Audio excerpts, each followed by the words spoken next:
Hello दोस्तों, आपका स्वागत है हमारे यूट्यूब चैनल के comparative centre of arts classes में। आज मैं आप लोग के लिए लेके आया हूँ सी टेट, बी टेट और किसी भी स्टेट से रिलेटेड एक चैप्टर है ईवीएस का, यानी पर्यावरण का, जिसका नाम है परिवार और मित्र। इस चैप्टर से प्रत्येक एग्ज़ाम में, चाहे वो बी टेट हो या सी टेट हो या यूपी टेट हो या किसी भी स्टेट का टेट हो, प्रत्येक एग्ज़ाम में 2 से 3 प्रश्न बनते हैं। मेरे भाई, अगर आप इस वीडियो को देख लेते हैं तो इंशाअल्लाह 2 से 3 प्रश्न आपके सॉल्व हो जाएंगे। तो ज़्यादा हार्ड नहीं है, बहुत ही इजी लैंग्वेज में ये वीडियो बनाया गया है और बहुत ही मेहनत लगा है इस वीडियो को बनाने में। तो मेरे भाई, इस चैनल को लाइक और सब्सक्राइब कर दें आप। तो सबसे पहले मैं बात करूंगा परिवार और मित्र की। सबसे पहले बात करूंगा परिवार किसे कहते हैं, यह किस भाषा का शब्द है, इसकी उत्पत्ति कैसे हुई। आइए जानते हैं हम परिवार के विषय में। परिवार परिवार शब्द की उत्पत्ति अंग्रेजी भाषा के फैमिली से हुई है। किससे हुई है? फैमिली। जानते हैं फैमिली से हुई है। जनरली बोलते हैं आपका फैमिली कैसा है, फैमिली से हुई है। फैमिली भी जो है लेटिन भाषा के शब्द फैमुलस से हुआ है, जिसका अर्थ होता है समूह। आप देखे होंगे मेरे भाई कि समूह होता है जिसका अर्थ क्या होता है? समूह। देख रहे हैं आप, समूह होता है जिसका अर्थ। तो आप देखे होंगे कि परिवार एक समूह की तरह है, जिसमें माता पिता, भाई बहन, चाचा चाची, दादा दादी इत्यादि मिलजुल कर रहते हैं। और बात करेंगे परिवार कितने प्रकार के होते हैं। मुख्यतः परिवार 2 प्रकार के होते हैं, एक एकल परिवार हो जाता है, एक संयुक्त परिवार। आइए जानेंगे हम लोग एकल परिवार किसे कहते हैं और संयुक्त परिवार किसे कहते हैं।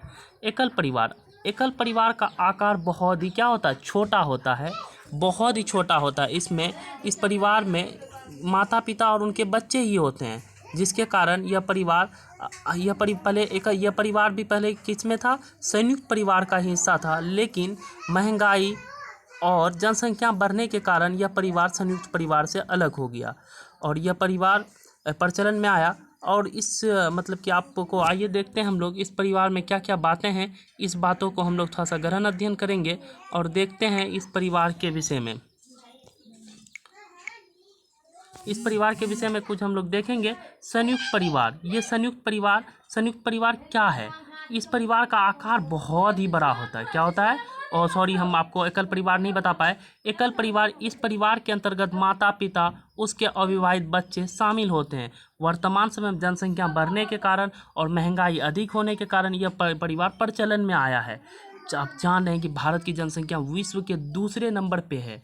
हो न हो 2021 का जो सेंसस है, हम चाइना को भी पीछे छोड़ दें और भारत की जनसंख्या विश्व की जनसंख्या प्रथम स्थान हासिल। आप लोग को मालूम होना चाहिए कि भारत का 2011 की जनगणना के अनुसार भारत की जनसंख्या 1,21,05,69,573 है। तो इसी तरह से जनसंख्या बहुत ज़्यादा बढ़ रहा है, जिसके कारण ये परिवार अलग होना पड़ा। अब ये क्वेश्चन बार बार यहाँ से कोई एग्जाम में ये क्वेश्चन बनता है कि किस परिवार का बच्चे की भाषाई विकास सबसे अधिक होता है, संयुक्त परिवार की या एकल परिवार की बच्चे की भाषाई विकास जो है अच्छा होता है। तो मेरे भाई, जो मतलब कि आप यहाँ देखे होंगे, एकल परिवार का जो बच्चा होता है उसका भाषाई विकास बहुत ही तेज़ी से होता है। क्यों होता है? इसका मात्र एक रीज़न है कि उसके माता पिता जो है अपने बच्चे की देख रेख पूर्ण रूप से कर पाते हैं। जबकि संयुक्त परिवार में लोग एक दूसरे के भरोसे रह जाते हैं, चाचा ले लेगा, मामा ले लेगा, सबका बात अलग अलग तरह का होता है, जिसके कारण बच्चे का भाषाई विकास उतना अच्छा नहीं होता पाता है जितना कि एकल परिवार के बच्चे का हो पाता है। अब एकल परिवार सिर्फ शहरों में देखने के लिए मिलता है, ग्रामीण इलाकों में कहीं कहीं देखने के लिए मिलता है। आइए हम लोग जानते हैं परिवार का दूसरा पार्ट, जिसका नाम है संयुक्त परिवार। संयुक्त परिवार, यह परिवार का आकार बड़ा होता है। कैसा होता है? बड़ा होता है। इस परिवार के अंतर्गत माता पिता, पुत्र पुत्री, भाई बहन एवं उसके बच्चे, दादा दादी, चाचा चाची इत्यादि आते हैं। वर्तमान समय में यहाँ पे थोड़ा सा वर्तमान छूट गया है, आप लोग थोड़ा सा टाइपिंग एरर है। मैं कोशिश करूँगा कि अगले वीडियो में किसी तरह का टाइपिंग एरर ना हो। वर्तमान समय में इस तरह का परिवार शहर से लुप्त हो चुका है और यह परिवार सिर्फ गांव में देखने के लिए मिलता है। आप देखे होंगे गांव का परिवार बड़ा परिवार होता है। बड़ा परिवार होने के कारण जिसमें बहुत सारे लोग मिलजुल कर रहते हैं। इस परिवार के बच्चों में भाषाई विकास उतना अच्छा नहीं हो पाता है जितना कि एकल परिवार। बार बार मैं एक चीज़ को नोटिस कर रहा हूँ कि एकल परिवार का जो भाषाई विकास है वो संयुक्त परिवार से क्या है? बेहतर होता है, तेज़ी गति से होता है। क्योंकि उसके माता पिता पूर्ण रूप से उस पर ध्यान दे पाते। यहाँ से क्वेश्चन बना है, इसलिए मैं इस बात को बार बार रिपीट कर रहा हूँ। आइए हम लोग जानते हैं, बहुत सारे विद्वानों ने परिवार की जो डिफिनेशन है वो अलग अलग तरीके ने दिया, लेकिन एक बहुत बड़े विद्वान जिसका नाम मैकावर और पेज है, मैकावर सर और पेज ने मिलकर परिवार का डिफिनेशन कुछ इस तरह से बताया है जो मैं आप लोग को बताने वाला हूँ। आइए जानते हैं मैकावर सर ने क्या कहा। अब इस डिफिनेशन को देखें। परिवार पर्याप्त निश्चित यौन संबंध द्वारा परिभाषित एक ऐसा समूह है जो बच्चे के जन्म एवं पालन पोषण का उचित व्यवस्था करता है। कई बार ये क्वेश्चन VVI कर दीजिए, अगर परिवार से ये क्वेश्चन पूछा जाता है, परिवार का डिफिनेशन अगर किसी में आता है, यूपी टेट, सी टेट इत्यादि में ये क्वेश्चन पूछा गया है कि यह जो है ना, यह कथन किसका है, परिवार का यह डिफिनेशन परिभाषा किसने दिया था, तो परिवार का यह परिभाषा मैकावर और पेज ने दिया था। मैकावर और पेज ने कहा कि परिवार पर्याप्त निश्चित यौन संबंधों द्वारा परिभाषित एवं ऐसा समूह है जो बच्चे को जन्म एवं पालन पोषण में उचित व्यवस्था करता है। आज देख रहे हैं कि कई साल से लॉकडाउन लगा हुआ है, कई महीने से, और सभी टीचर, प्राइवेट जो टीचर, सबका बुरा हाल है और सभी लोग यूट्यूब में आ रहे हैं। यूट्यूब का ग्लोबलाइजेशन हो रहा है, सभी टीचर यूट्यूब से जुड़ रहे हैं। मैं आशा करता हूँ कि यूट्यूब में जितने भी टीचर जुड़े वो अच्छे से अच्छे कंटेंट को लेके आएँ और उनका अच्छे से अच्छे व्यू आए, ताकि वो यूट्यूब से भी पैसा कमा सके। नोट करके है कि ये भी क्वेश्चन बार बार पूछा गया। कई विद्वानों ने परिवार को 2 भागों में बांटा। सर्वप्रथम आर्गन सर ने परिवार को 6 भागों में बांटा था। कितने भागों में बांटा था? 6 भागों में। बहुत इंपॉर्टेंट क्वेश्चन है। आर्गन सर ने परिवार को 6 भागों में बांटा। कई विद्वान ने परिवार को अलग अलग प्रकार से बांटा, लेकिन सबसे सटीक जो बांटा था परिवार को, वो किसने बांटा था? तो वो आर्गन सर ने बांटा था परिवार को 6 भागों में। ये इंपॉर्टेंट है, इसको VVI कर दीजिएगा, ये बहुत बार ये क्वेश्चन पूछा जाता है एग्जाम में। तो आइए हम लोग आगे बढ़ते हैं। आगे की तरफ अगर हम लोग बढ़ेंगे तो देखेंगे परिवार का महत्व को निम्न रूप में उल्लेखित किया गया। परिवार का क्या महत्व है? एक बच्चे के लिए परिवार का क्या महत्व होता है? बच्चे का लालन जन्म से लेकर मृत्यु तक आदमी क्या रहता है?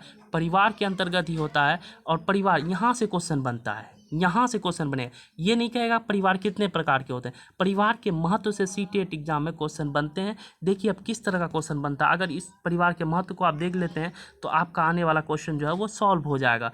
अब हम लोग देखेंगे परिवार के विषय में, परिवार के महत्व के विषय में। तो आइए हम लोग जानते हैं परिवार का महत्व को निम्न रूप में उल्लेखित किया गया। परिवार मतलब कि ये देखिए आप, परिवार ही बालक का पाठशाला, प्रथम पाठशाला। अल्लाह, ये कितना बड़ा बात है कि कहा गया कि परिवार ही बालक का प्रथम पाठशाला होता है। क्या होता है? प्रथम पाठशाला परिवार का कोई होता है तो वो कौन होता है? परिवार का प्रथम पाठशाला परिवार को कहा गया। ये मतलब कि बच्चों का पहला जो स्कूल होता है वो परिवार होता है, यानी उसके माता पिता होते हैं। दूसरा, परिवार का महत्व बात ये है कि बच्चा का जो समाजीकरण होता है, पहला समाजीकरण वो मतलब कि परिवार में ही बालक का समाजीकरण होता है। माता पिता से वो सीखते हैं, अपने भाई बहन से सीखते हैं, आस पड़ोस से सीखते हैं, यानी घर से ही। जैसे छोटे बच्चे को आप देखे होंगे समाजीकरण कैसे होता है। छोटा बच्चा एक बाप को बोलता है, पापा वो क्या है? तो पापा बोलता है, बेटा ये सेब है, बेटा ये अंगूर है, बेटा ये से बिल्ली है, बेटा ये है वो है। लेकिन बहुत ही बुरी बात है, हम लोग के समाज में इतनी कुरीतियाँ आ चुकी हैं हमारे समाज में।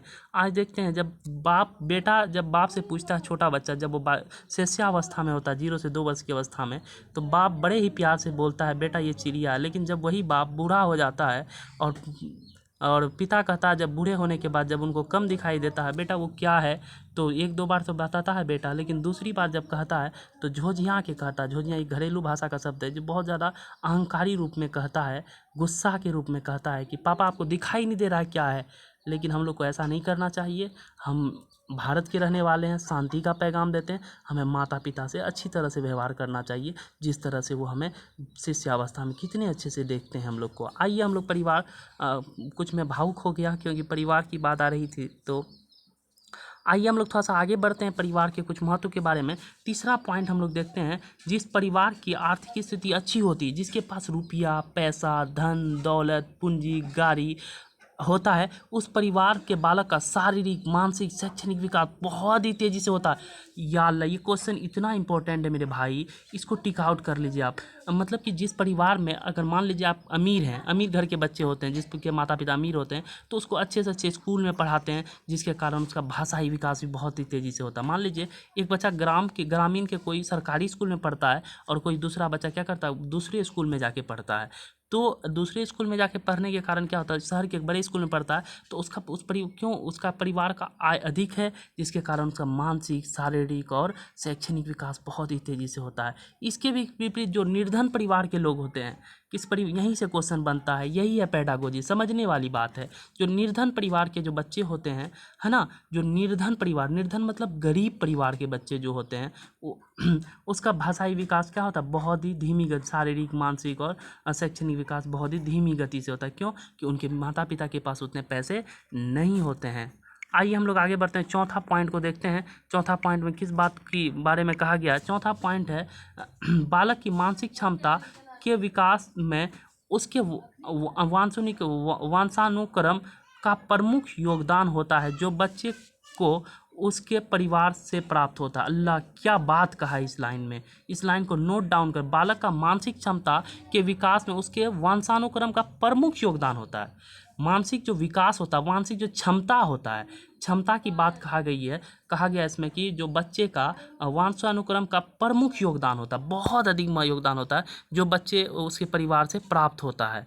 मतलब कि बालक में मानसिक क्षमता का विकास उसके वंशानुक्रम का प्रमुख योगदान होता है। वंशानुक्रम मतलब कि वंश जो माता पिता से जो वो ग्रहण करते हैं, उसके माता पिता में जो डीएनए होता है, उसका प्रमुख योगदान होता है बालक के मानसिक क्षमता पर।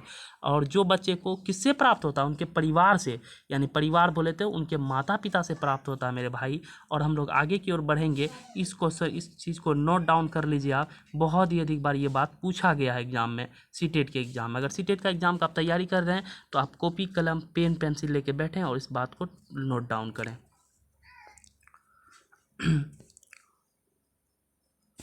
और अब हम लोग आगे की ओर देखेंगे, पांचवा पॉइंट हम लोग देखते हैं। पांचवा पॉइंट में क्या कहा गया है?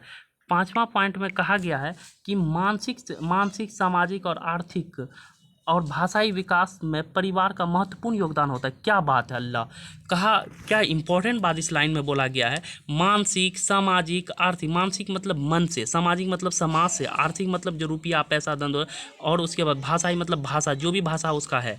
भाषाई विकास में परिवार का महत्वपूर्ण योगदान होता है, बहुत अधिक योगदान होता है, क्योंकि बालक परिवार से ही भाषा सीखता है।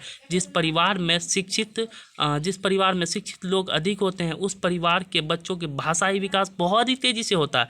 अगर मान लीजिए एक बच्चा का माता पिता वो क्या है, पढ़े लिखे नहीं है, लिटरेसी रेट उनका नहीं है और शिक्षित है उनके माता पिता, तो उनका जो भाषाई विकास होगा तेज़ी से नहीं होगा, धीमी गति से होगा। लेकिन इसके विपरीत जिसके माता पिता शिक्षित हैं, है ना, पढ़े लिखे हैं, उस बच्चे का भाषाई विकास बहुत ही तेज़ी से होता है।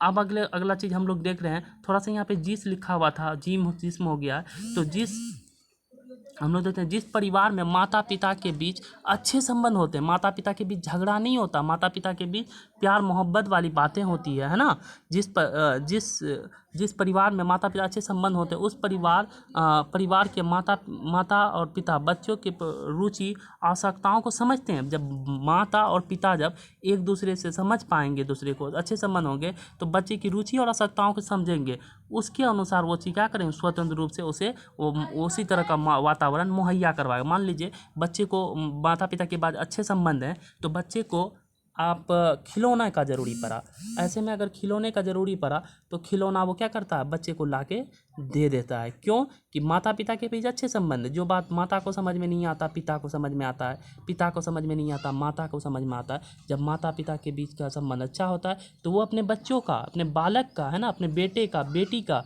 है ना, रुचि और आवश्यकताओं को समझ सकता है और उसी के अनुसार क्या करता है, स्वतंत्र वातावरण मुहैया करवाता है, उसी के अकॉर्डिंग वातावरण को वो लाता है। अब नेक्स्ट पॉइंट, लास्ट पॉइंट है, बालक की उचित शारीरिक एवं मानसिक विकास में परिवार से प्रेम, है ना, प्रेम में सुरक्षा की भावना के बीच अहम योगदान होता है। बच्चा अगर प्रेम, है ना, सुरक्षा मतलब कि किसी से खोजता है तो वो क्या है, परिवार है। परिवार से ही बच्चा प्रेम सीखता है ना, सुरक्षा की भावना परिवार करता है। इस तरह से आप लोग देखें। आगे चीज़ हम लोग बताएंगे, मित्र का डिफिनेशन इस प्रकार है। मित्र किसे कहेंगे? मित्र का डिफिनेशन अलग अलग विद्वानों ने अलग अलग प्रकार से दिया है। मैं आपको बताता हूँ मित्र का सटीक डिफिनेशन क्या है। बालक के कार्य में सहयोग करने वाला तथा उसके साथ खेलने वाले बच्चे को ही उसका मित्र कहा जाता है। क्या इंपॉर्टेंट बात है, बालक के कार्य में सहयोग करने वाला तथा उसके साथ खेलने वाले बालक को ही उसका मित्र कहा जाता है। मित्र कई प्रकार के होते हैं जिसको निम्न रूप में उल्लेखित किया गया। क्या किस रूप में उल्लेखित किया गया? निम्न रूप में। उपयोगिता के आधार पर मित्र, किसके आधार पर? अब आप लोग बोलेंगे कि सर उपयोगिता के आधार पर कैसा मित्र होगा?